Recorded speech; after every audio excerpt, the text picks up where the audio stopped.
Hey, what's up, everyone? Sean here with Blue Ridge Silverhound. We got a pocket change market report this time for September 11th, 2024. Quick little note. 23 years ago, the world experienced uh, quite the event.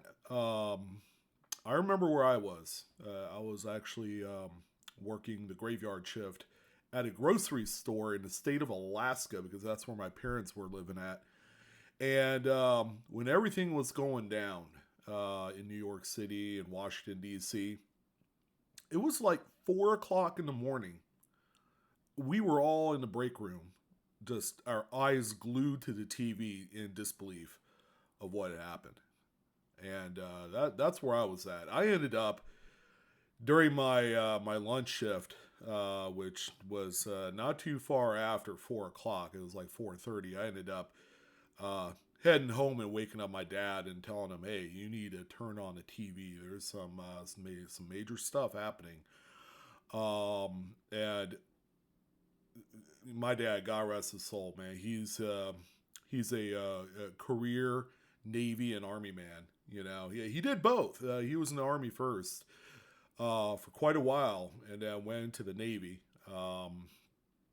So he was all about his country and everybody's country, of course. He was extremely pissed. He was very mad and upset. If it wasn't for the fact that he was, like 65 years old, he'd probably done the suit up and then, go back out to the front lines. But you know, it was one of the most heart wrenching things that I know I went through, and a lot of people went through. Um, so I want to take a little time to recognize all the folks that we did lose on September 11th. 23 years already, kind of crazy. So while we're here on this memorable day, we still have to do the PCMR because the fine folks that did lose their life, they would want us to keep going, not to mention all of the police and firemen, and then all the people that served, in the war that went on, for many years. They would all want us to continue on with our life because they lived and they fought for our freedom. So we're going to go ahead and do just that. So the PCMR, we got 25 coins to take a look at here, all encompassing, normally min errors, die varieties, and maybe an occasional key date. We also have paper money in here as well. And the paper money market has been, I've noticed that it's been much more active and very busy. The amount of sales realized has been going up each and every single day, and that is good to see. Good to see that that aspect of numismatics is getting its due. It's been long overdue for its due, and it's getting just that. Um, so we're going to take a look at those as well. But before we jump right in, quick little calendar of events notification for whatnot. I will be live on Friday at 2 o'clock in the afternoon Pacific Standard or 5 p.m. Eastern with a show. And then we have the September Showdown event. So for every item that you buy, you get a point into the giveaway at the end of the month. And then we do a live draw live. And then, like we did back in the month of May, we are giving away Carson City GSA dollars and all the great stuff, So we got another big one coming up here, very last day of the month. But we're just going to pack it in with a lot of shows, a lot of pop ups. I know how much you guys like that. If you have not signed up onto the platform, now is your chance. I have my referral link down below in the description box. I'll even have it pinned into the comment section. If you sign up today, you get $15 off your very first item you purchase, whether that's from me, one of the other great sellers on the platform. Go ahead and check it out. Whatnot is one of the fastest growing live auction platforms today. It's exciting. All right, well, let's go ahead and jump into this. We're going to try and speed through this a little bit quicker today. We have 1980 Lincoln Memorial Cent. As you can see, this one is struck off center. This one is, yeah, it's seen a little bit of circulation based off of what I'm seeing here. It's still in great shape. You know, consider it maybe to be like an about uncirculated coin. It's off center. I would say probably by about 30-35%. Features a full readable date, which is important to the collectors that want them because they do collect these by date. They'll, you know, either collect by a decade, they'll collect a whole entire series of Lincoln Memorials. There's a couple different applications here for this coin. So this one here, not a date that we normally see pop up on the auction circuit, but this one here did sell for $25. I would say that's a really nice chunk of change for this one here. We have our first piece of paper money. Pretty easy to see why this one's on the list. And again, you've heard me say it once, I'll say it again. I cannot believe a note of this caliber had passed and circulated through so many hands. You would figure someone would look at this and then, you know, knew that something was up with it, you know, by how misaligned the overprint was on this one. It would just seem out of place for any normal human being that doesn't even collect coins or paper money. They would definitely see something going on here with this one. I mean, take a look at all the circulation wear on this one. It's obviously not a beauty queen. That's like one of my favorite sayings, by the way. So even notes of this caliber that exhibit quite a bit of circulation wear, not particularly pretty ugly as a matter of fact, still has a lot of desire on the secondary market. Like this one here sold for $157. Who would ever think that something like this would sell for that kind of scratch? Now you don't have to speculate any further. It did here in the last day.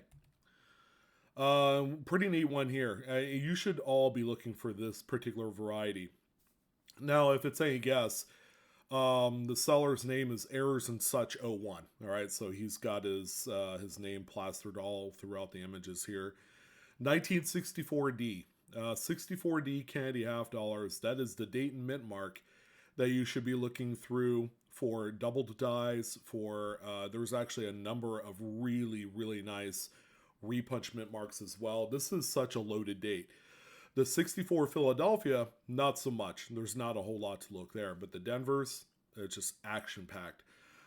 Star studded, to say the least. This one right here is DDO number 3. It's also FS 103. It's a cherry picker's guide variety. And it's also RPM 6 as well. So it's a dual variety. Pretty neat. But check out the doubling in the motto, "In God We Trust." There's your close-up of the mint mark provided by Errors and Such on eBay. So this one right here, more than surprised, because, you know, I've seen him sell for less. Ended up garnering $73.25 in sale money for this one coin here. So I would suspect other examples that look this nice are going to be very similar in price. So if you think about a 90% Kennedy, traditionally there's not like a big premium for a raw nice one. You're going to end up paying pretty close to melt value on that. So even if you paid upwards of $15 for a coin, keep in mind you could probably 4x your money pretty easily if it had this variety on there. Next piece of paper here is actually a colorized $20 bill. It's a 2009, so it's a little bit more recent. But yeah, I mean, you're not seeing things. This one is miscut. It has no margin up top. As a matter of fact, it cuts into the design, which is really cool. And not something that you typically see on newer currency. I'd like to say that the BEP has their quality control in check on the new currency, and that's why we don't see nearly as many errors as we did maybe, 40, 50 years ago. But this one right here just escaped. It escaped with all the normal looking $20 bills. So this one, as you could tell, did circulate quite a bit. $45.57 was the sale price on this one. So while you're out there, you're getting cash out of the ATM, make sure you're looking out for that one. And here's another one that we talked about pretty regularly. Not a big kind of secret here with this one. The 2,000 piece Sacagawea dollar, first year of this coin. This one is what we call the Wounded Eagle. reverse. Also the FS901, another Cherry Picker's Guide variety, which is highlighted by a pair of dye gouges that go through the breast feathers and into the wing. Pictures, not too great, a little bit out of focus. Again, playing around with the settings and, doing a few different shots from a different distance to the coin will help you perfect this. Could have been better, but this one did serve its purpose. So, as nice as the coin looks, it does have a few contact marks in the fields. It's not the most perfect one I've seen. I actually have owned one of these that I was going to send out to the graders that probably would have gotten away with a 67 grade. It was that nice. This one right here did sell for $154.35. By the way, a lot of folks are finding these out of like vending machines. So they're coming out pretty well worn, but even worn examples still sell for between like $50 and $100. Still a lot of value there, especially on the lower graded pieces. Just a neat one here. Likely not going to be able to find one of these in circulation, but maybe a coin dealer might have one of these on the cheaper side. This is a 2000 Lincoln Memorial Cent. It is both off-center or broad struck, and it's also got a double struck area. Actually, it's not a double struck. It's an indent of another struck coin that was overlapping this one during the striking process. So pretty cool. Quite rare to find these out there in the wild. This one sold for $69.79. Again, there are dealers that really don't know what this is. They really don't. And as a result, they're going to sell these for relatively cheap. How do I know? Because I've bought a number of coins like this out of bargain bins, especially at big coin shows. If they could sell for 15, 20 bucks, swoop right in, grab it. You know what the value is because you've done your research, and make the money. That's how you do it, and that's how cherry picking occurs. That's how it works. And there's no unwritten rule that says you cannot do that. Everybody does it. And one of the coolest coins, bar none, that I have seen in the last few months, 1995P, still has a full readable date and mint mark, folks. That tells you a lot. Roosevelt dime. So the reverse of the coin looks perfect. No damage, no nothing. But that front of the coin, my goodness, it looks like it got slapped around a little bit. If you saw this in the parking lot, you would probably make the case that it was run over a few dozen times. Some of the more, I guess, obvious, guesses that we could, come up with for coins like this. But in reality, this is a coin that was struck through a very late stage cap die that probably was crinkling, was cracking, was breaking apart, was folding onto each other. And this is kind of like that end result. This is the most latest state of what a cap die would look like after the most maximum amount of strikes that set of dies had done. Yeah, I mean, just wild. And the fact that it sold for $88 tells you a lot here, because other cap die strikes typically sell for about 35, 40 bucks, and this is a Roosevelt dime. Dimes I've seen, especially mint errors, I've seen them, kind of go up in value, and we've all speculated a few things that are happening currently, like the redesign in 2 years, kind of playing toward, maybe the resurgence of this coin. Not that it had any surgence to begin with, but, people are paying more attention to Roosevelt dimes. All right, continuing on. So this looks like just a run-of-the-mill, lower grade type coin. 1857 Flying Eagle Cent. And not the best looking example, but this is a great variety, by the way. It's the FS105. It's a doubled die. And on much nicer examples, you could see it better. But this one here, you could see the doubling on states. See that bottom foot of the A? Man, that thing's crazy. But yeah, much nicer condition examples. You could actually see the splits and all that great stuff. So nice catch here, by the way, from the person that did find it. But it did sell for $64 with 18 bits. So even a coin of how low condition this one is, still managed to get a very nice amount of cash. As a matter of fact, it sold for about how much I would say a VF 30, 35 example of this same date Flying Eagle would sell for without the variety. But obviously, this one is like AG condition. It's very low grade. We have a few lamination error Buffalo Nickels. How about 1917P? Very common date. You can see it there on the reverse on top of the Buffalo's hump area.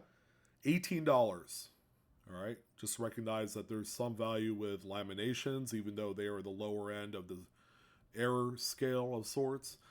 And this one here, 1924S. Now, this is where it's a full people because it is kind of a key date. It's a very tough date with laminations all over the reverse and the obverse of the coin. These are not damage or scrapes, road rash, anything of that nature. These are legitimate defective planchet issues that we're seeing here. $12.50 sale here. It doesn't seem like a lot considering how tough the date is. But if you ask most people whether they want a scarce semi-key date with laminations or not, they're probably going to tell you they'd rather have it without. So that's how much of an impact that it makes on key date coins. There were a few really nice gutter folds. Now, when you get some that look like this, that go from like left to right, right to left, these sell for a lot more money. 1935E $1 silver certificate. Of course, there was a wrinkle in the subject sheet and then it was printed over. Let's see what the reverse looks like here. Same thing there. So that wrinkle definitely was not pressed out at any one point. This one here sold for $240.89 with 18 bids. Again, the horizontal type of gutters are very scarce. We don't see them as much compared to this one, which has vertical gutters. Another silver certificate, 35E, which I believe might be the same as the previous. $42, and that's with 13 bids. You could see the wrinkling on the back. I don't think they are gutters. So the back was printed when the wrinkles on the sheet were pressed out or stretched out. So this one does not have the omission of print on the reverse. Pretty cool, but you can tell the difference in the price from one to the other. This one's just more availability out there in the market today. If you wanted one, you could get one for as cheap as this. 1944S Lincoln Wheat Cent with a pull tab lamination right on Lincoln's face. That's pretty cool. One of the overachieving coins of the day at $34 because, typically laminations don't sell for that kind of money. They're usually 10, 20 bucks on any given day. But, if there's one that someone really, really loves, they'll pull the trigger on it. And, kudos to the seller for implementing a buy it now type listing where they set a minimum price and all you have to do is hit the buy now button, add it to your cart, and check out. Neat one here, 1952 Lincoln Wheat Cent. You notice how weakly struck it is on one side of the coin there, on the front and back. And it doesn't have like a really strong rim. I have a feeling that we have a tapered planchet. So it's thinner on one side than the other because the rest of the coin's very well struck, except for that left side of the area of the coin there, especially when you're looking at the offers. So tapered planchet on this one, $61.16. Quite a nice price. And the coin is in great shape too. It's like a mint red. And, not like a high-end example. It might be like a Mint State 63, but, these are a lot more impactful at this grade level than any other. Yeah, again, more fuzzy type of photos here. We've talked about this one. It's actually really neat, and it's a glaring mid-error for sure. 2020 Lincoln Shield Cent. And this one has a big old die chip and crack right there on Lincoln's jacket. Yeah, kind of crazy. I've always wanted one of these, and if it wasn't for the fact that the picture sucked on this one, sorry to the seller. I'm sure it'll get better after practicing for sure. I probably would have bought this one, and the pictures were small. on the listing. So by the time I cropped it out and blew them up, so that way they're presentable on here, they are pretty well out of focus. $16.50, 10 bids. So I've seen these sell for a lot more, around 25, $30, because again, they do stick out like a sore thumb. Yeah, well, we gotta throw this one in here because not too many people understand the difference between a real three-legged buffalo and one that is either counterfeit or has been worked with. Like a regular 37D buffalo nickel that has been whizzed or ground down to give it the appearance of a legitimate three-legged buffalo.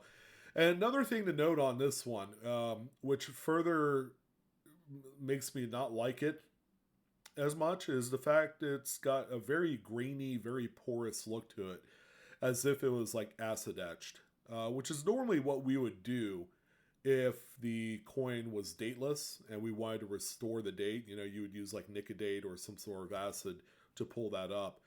And that's kind of like the look that we have here. Now let's talk about this one. And we do have a legit one that did sell that I did put in this PCMR, so you'll get to see that as well. And then you could screenshot each of them, so that way you have kind of like a photographic model to go off of. Now on this one, where the front leg is missing, you're going to note that's incorrect. The way it's all set up there, it looks like it was ground down. It might be a legitimate 37D buffalo, but this one has been worked on. And not to mention, this one has a nice heavy strike on the reverse, because on atypical three-legged buffalo coins, the real ones, you're going to see a lot of deterioration in the strike of the rear legs, especially, and then you also have that raised pebbly surface underneath the stomach of the buffalo, which all that stuff is not here. Just a lot going on here. Unfortunately, someone did buy it. $380 was the sale price on this. The good news is a lot of people are privy to the counterfeits and the fakes, and there's still a few people maybe getting into the hobby for the first time that won't recognize that difference. They'll just see, oh, three-legged buffalo. It's actually almost like 2.5, because the second leg right there from the foreleg is quite a bit rubbed away, and that's when you know that it's not right. And what is right is this beautiful centered broadstruck 96p Roosevelt dime. My goodness, what a coin! This thing is large. Yeah, how large? It's larger than a Jefferson nickel, for crying out loud. So it's the smallest coin that we make here in the U.S. All right, so it's the dime, then the Lincoln cent, then the nickel. All right, and then the quarter. As a matter of fact, this thing is probably close to being the size of a quarter. That's how big it is. So this one here sold for $78.95. Again, that's a blockbuster price tag on this. We don't even see Lincoln cents that are quite as nice as this that sell for that kind of money. So, yeah, there you go. And someone got a deal. Someone got a really good deal for either off-center, broad struck, or partial collar Washington quarters. These are all state quarters, that are very, very well collected in today's market. And generally, each coin that you see here, these can be, construed as minor. But each one, I tell you, would sell at a minimum of $20 a piece. Especially North Carolina, South Carolina. Those are two that we don't see that often in the marketplace. And they happen to be the most radical of the four. So $24.50 is what someone bought this for. And that's with 9 bids. It was organically bid up. There were a lot of people asleep at the wheel when this auction ended. And someone got a steal of a deal. Just take each one of the coins that you see here. Take good photos. Resell them singularly, and 4x your money pretty easily. Pretty dark picture, huh? 1957D Lincoln wheat cent. And you can't really see the anomaly that the seller was alluding to. But there you go. Is that an extra wheat stock stem? It's interesting. It could be a die gouge, I suppose. It could be. Not really sure what's going on here. This is one of those coins that you need to see in hand to really judge what it is. It could be just like moved metal from the coin taking a hit somewhere. I don't know. But this interesting piece right here sold for $44 with 19 bids, guys.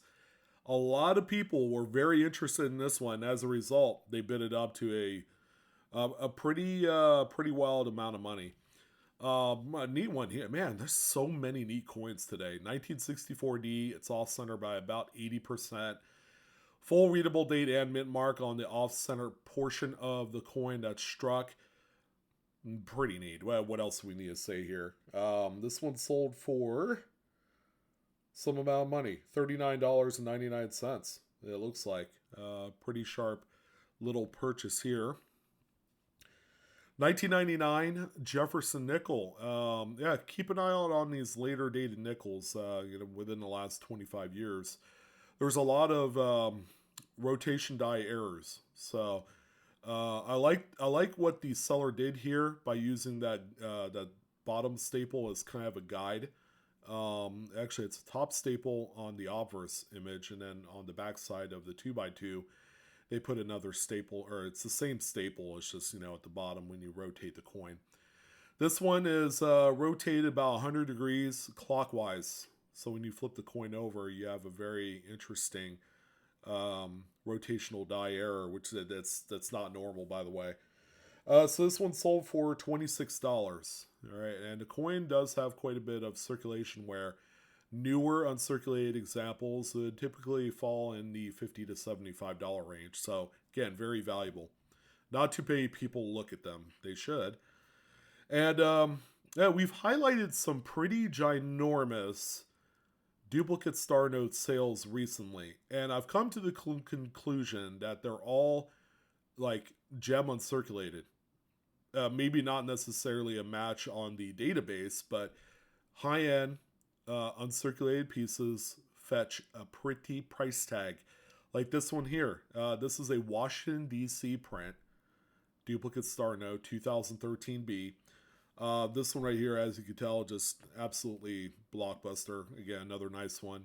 Nice paper, no folds.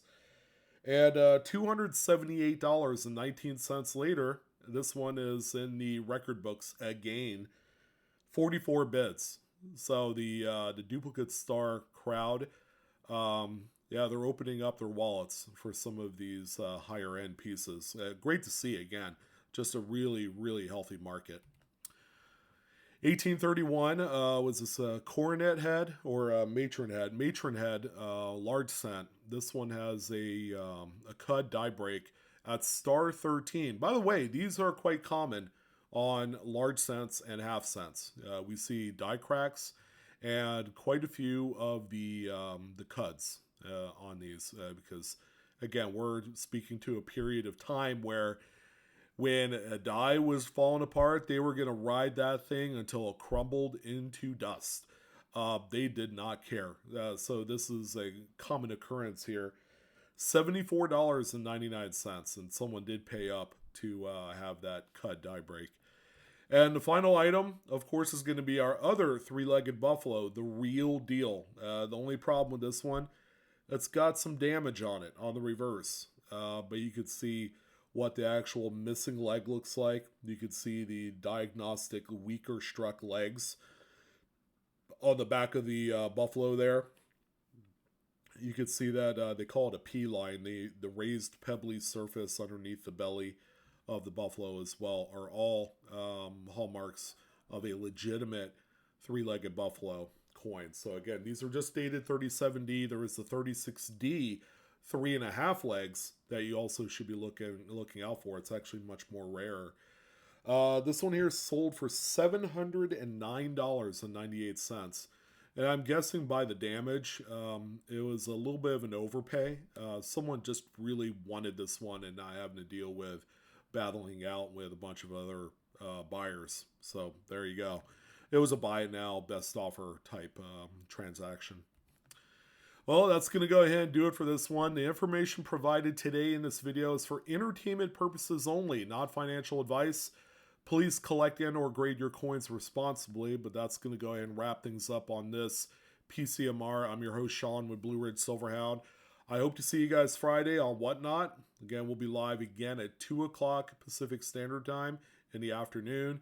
I wish you guys a great rest of your week, and I'll see you guys later. Keep on collecting, my friends. Enjoy this hobby.